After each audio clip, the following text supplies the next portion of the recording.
Hi guys! Ito po ang ating recipe ngayon, ginisang monggo.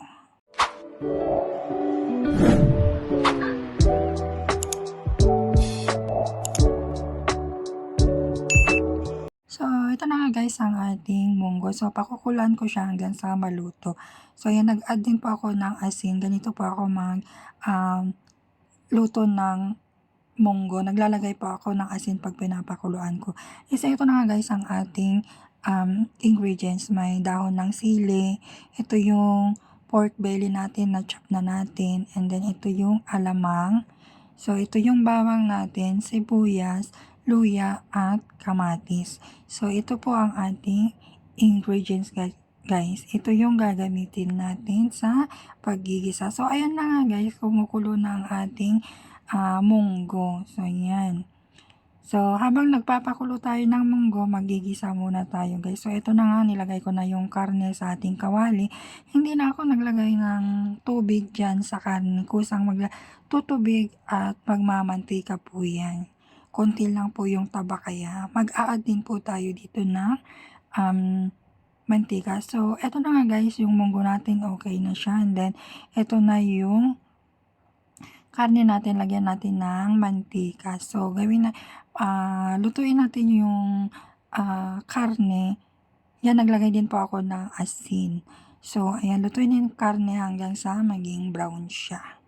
So, ayan, halu-haluin lang natin para hindi siya masunog, para pantay po yung pagkaluto ng karne.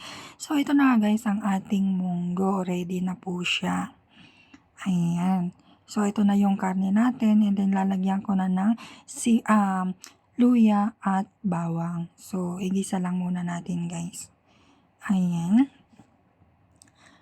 Halu-haluin natin para bumango ang ating niluluto or ating lulutuin. So, ayan, nilagay ko na rin po yung sibuyas. So, ganito po ako magluto guys. Kayo ba? Paano kayo magluto ng ginisang munggo guys? Ayan.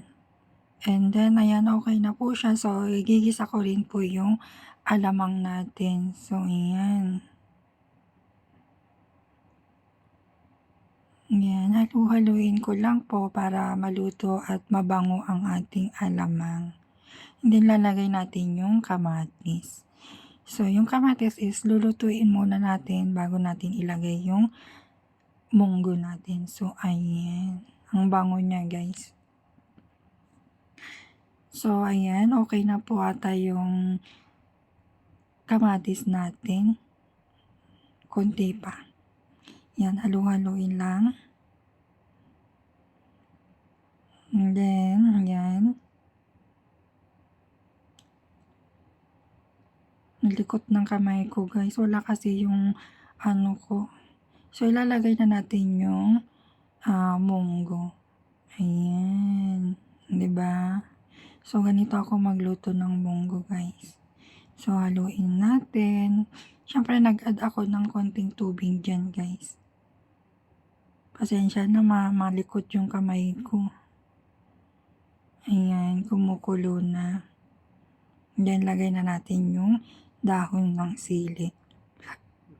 So, pakuluan lang natin yan ng 2 minuto. Tapos, okay na yan, guys.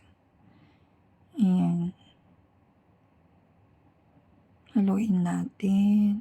Ilublob natin yung dahon ng sili. Optional naman sa inyo guys kung anong gusto nyong ilagay. Dahon ng sili, repolyo, alugbate, spinach, okay lang. So, ayan. Lagyan ko din ng sili. So, ayan. Pakulaan ko lang ng pakulaan. Then, okay na po siya. Maraming salamat ulit sa inyong panonood guys. So, ito na nga guys, ang ating ginisang munggo sa alamang. So, ayan, ready to serve na ang ating ginisang munggo. Maraming salamat sa inyong panonood. God bless.